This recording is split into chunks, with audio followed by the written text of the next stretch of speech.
जय श्रीराम मंडळी. आम्ही आता रेडी होतो, पालखी येणार आहे घरी. तर आता माझी तयारी झाली आहे. प्राजूचा मेकअप वगैरे बाकी आहे अजून. मी मेकअप वगैरे काय ना, माझं तर नॉर्मलच आहे. प्राजूची तयारी अजून बाकी आहे तशी. आता मग चालू करूया आपण.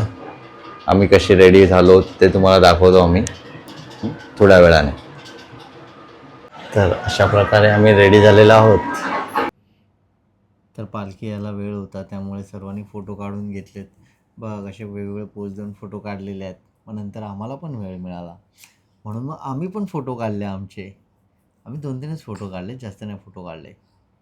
तर बघ दिसत असेल तुम्हाला. त्यानंतर मिळाला प्राजूसाठी वेळ, तर मी प्राजूचे पण फोटो काढलेत. बघ कसला गोंडस दिसतंय बाळ. खूप छान दिसतंय प्राजू या ग्रीन साडीमध्ये. फोटो काढून झाल्यानंतर थोडा वेळ होता, त्यामुळे मग खेळी येतात. कसं म्हणजे पालखी येऊन गेल्यानंतर खेळी, हे पण एक आपण ते खेळी म्हणून जो असतो मुलगा, तो मुलीचे वेश धारण करतो आणि तो देवीच्या रूपाने तो आपल्या घरी येतो.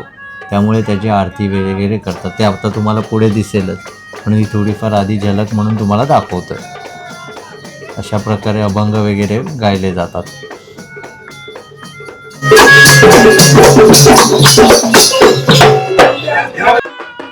आता पालखी शेजाऱ्यांच्या घरातून आमच्या घरी येणार होती, तर ती घरी घेऊन जाण्यासाठी दिपेश आणि पप्पा गेले होते. तर पालखी घरासमोर आली की पहिलं पालखीचे खूर वगैरे देऊन त्याचं स्वागत केलं जातं. म्हणजे जसं देवांचं स्वागत केलं जातं ना, अगदी तशा प्रकारे ह्या पालखीचं स्वागत केलं जातं. मग जे देव असतात पालखीमध्ये बसलेले, त्यांचंही स्वागत केलं जातं. हळद कुंकू आली जातात, फुलं आली जातात. तसेच पालखी घेऊन आलेल्या माणसांना सुद्धा गंध तिलक लावून त्यांचं देखील स्वागत केलं जातं. आणि मग पालखी आपल्या घरात येऊन विराजमान होते.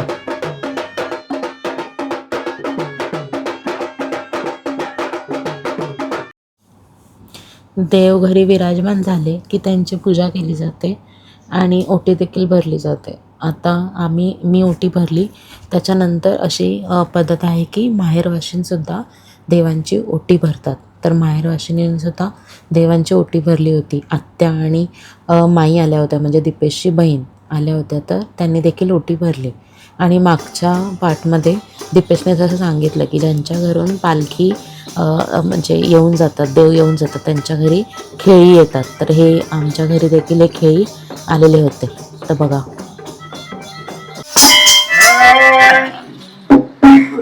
नंद किशोराचे रूप सावले पाहुणा राहुन राहुन राधा केवळा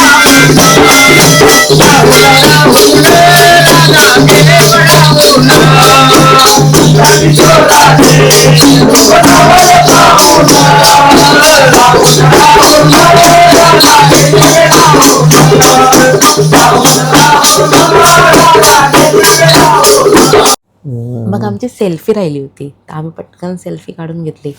चांस मिला तो चौका मारना ही चाहिए, मौके पे चौका, तो चांस भी मिल गया, फोटो निकाल लिया. तर पालखी आता दुसरीकडे गेली, तर इथे गुरव काका आहेत ना, ते गाराणं घालतायत. बाबा ती घडी तब्येत बिघडते, अंग असेल, बुद्ध असेल, रोग बसेल, तू कर आणि तू अरे महादेव. तर पुन्हा एकदा तुम्हाला इथे खेळींची झलक दाखवतोय. या घरात सुद्धा पालखी येऊन गेली ना आता, तर इथे सुद्धा खेळी आले आहेत. तर ते बघा,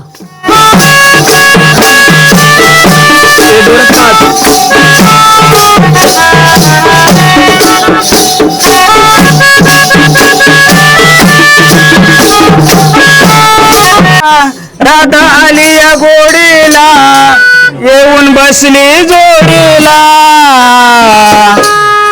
आज नेतो ग राधे तुला, आज नेतो ग राधे तुला, माझ्या गोकुल नगरीला. राधे तुला माझ्या गोकुल नगरीला. राधा आली या गोडीला, येऊन बसली जोडीला. राधा आली या गोडीला, येऊन बसली जोडीला. माझ्या गोकुल नगरीला, माझ्या गोकुल नगरीला.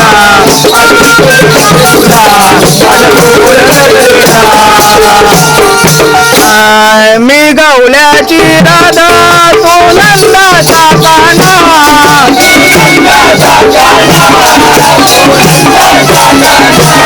तुला सोडून राधिके मला दिलभर करमेना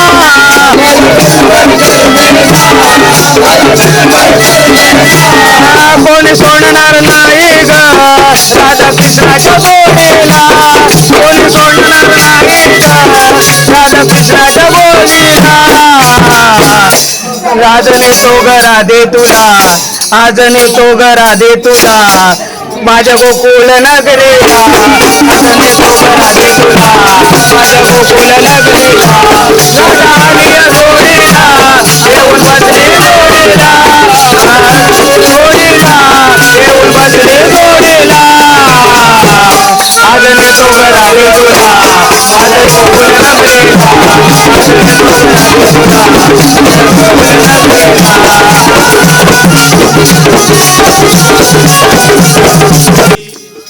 आमच्याकडे जेव्हा खेळी आलेले ना तेव्हा हा पार्ट आम्हाला कॅप्चर करता नाही आलेला, तर इकडे तो कॅप्चर झालेला आहे. तर तुम्हाला त्याची एक झलक दाखवतो. म्हणजे खेळी वगैरे येतात ना, त्यांची पूजा केली जाते, त्यांना हळद कुंकू वाहिलं जातं आणि ते आपल्याला मग आशीर्वाद देऊन जातात. म्हणजे आपण असं बोलू शकतो की हे एक देवाचं रूप असतं जे आपल्या घरी येतं, आपण त्यांची पूजा करतो आणि त्यांचा आशीर्वाद ते आपल्याला देऊन जातात. सागर डोंगर उंच झाड पड नदी नाले अनका आम्ही गातो उंचा गाडी आम्ही गातो उंचा गाडी गातो उंचा गाडी. घरी कसे बनवतात ते बघा. आज कोंबडी वड्या सणाचा दिवस.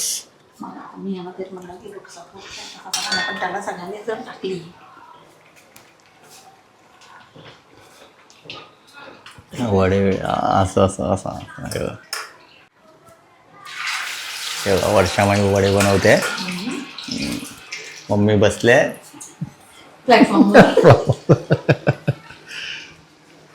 चकाट्या पिट्ट्यात दोघी. तेच चकाट्या पिटणं. मराठीत बोलत बरोबर चालेल. चिकन होत आहे. वडे पण रेडी आहेत.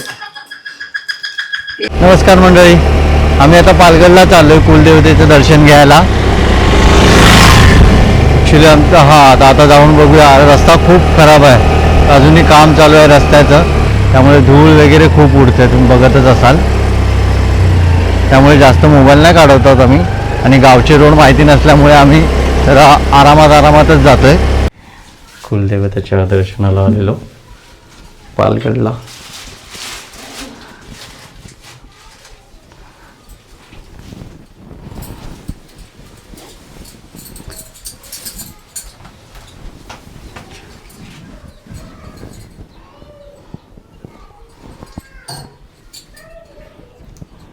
दर्शन घेते.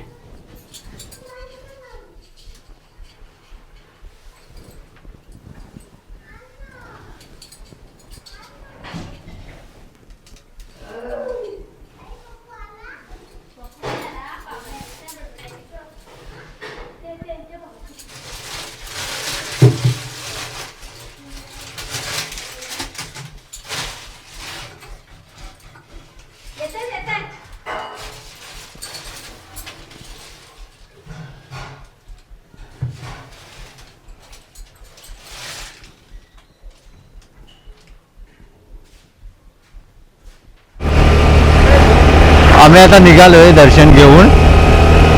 जरा घाई चालू आहे कारण की पालखी आता दुसऱ्या वाडीकडे जाणार आहे, तर तिकडे आता शेवटची 2-3 घरं फक्त राहिली, त्यामुळे थोडी घाई चालू आहे.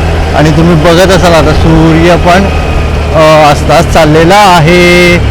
ती बघा लालपरी चाललेली आहे, चिपळूणहून आलेली आहे बहुतेक. आता ही मंडणगडला जाणार असेल. वरडोलताय ए बया गवताचं पात वाऱ्यावर डोलतंय. थोड्याच वेळात 1-2-3 मिनिटातच आम्ही वरती पोचू. बघूया आता कुठे पोचलेली आहे पालखी. कारण आता पालखी देताना दुसऱ्या वाडीला पालखी हँडओव्हर करतात. कारण आम्ही पोचलेलो वेळेवर, पण काय झालं की गावकीने ना टाईम ठरवून दिलेला आहे. म्हणजे प्रत्येक वाडीला की एक 5 ते 6पर्यंत पालखी दुसऱ्या वाडीला गेलीच पाहिजे. आणि डॉट 6पर्यंत आमचं शेवटचं घरच झालेलं, त्यामुळे पालखी काय नाचवता आली नाही. आणि दुसऱ्या वाडीवाले मग पालखी घेऊन गेले, त्यामुळे तुम्हाला पण पालखी दाखवता आली नाही. तर आजचा दिवस सॉरी बायको बोलते सॉरी बोल तर सॉरी तुम्हाला पालखी परत हां बघा आहे सांगते मागून, अरे हीच सांगते म्हणून तर होतं सर्व, आहे गुणाची का माहिती. तर मग त्यामुळे पालखी दाखवता आली नाही. पण ठीक आहे, तुम्ही ती नाचवताना बघितलंच असाल तर स्टार्टिंगलाच सानेवरती. तर मग तसंच आम्ही इथे आमच्या वाडीच्या शेवटचं घर घेतलं की तिकडे नाचवतो. तर आता पालखी दुसऱ्या वाडीकडे दिली आहे आणि आता सर्व खेळी वगैरे आजचं शेवटचं घर पण करून झालेलं आहे. आता सर्व आपापल्या घरी गेलेत आणि रात्री असेल मग आज तिखटाचं जेवण संपूर्ण वाडीला. ठीक आहे, यस डन डन करे आज का दिन. यस गाईज, तर आजचा दिवस एवढाच होता. आपण भेटूया नेक्स्ट ब्लॉगमध्ये. ठीक आहे, बाय. जय सियाराम मंडळी, बाय.